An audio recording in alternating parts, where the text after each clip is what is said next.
Okay, Mr. Martinez, this is a letter from last year, all right?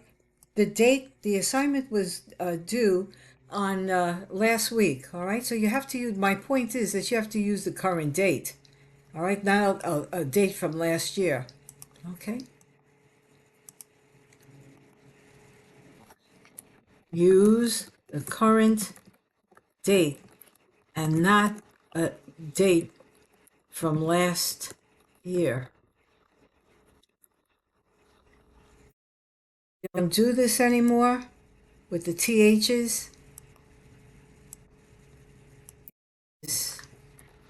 360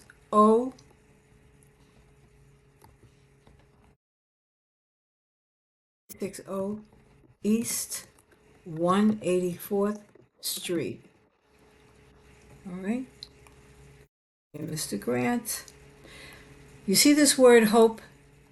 Okay. Mr. Martinez never, ever use this word in business. Never use the word hope in business. Never.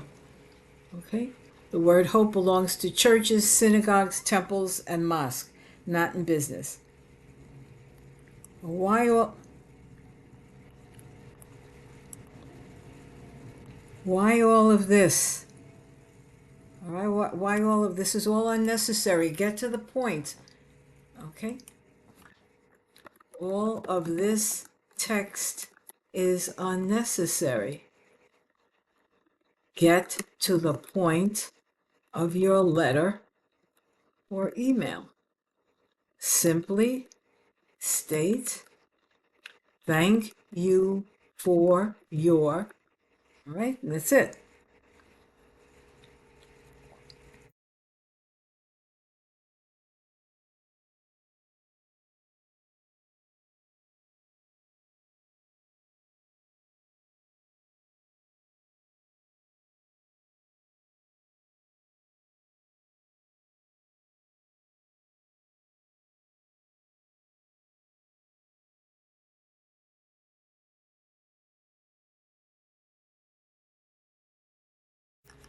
All right, good content.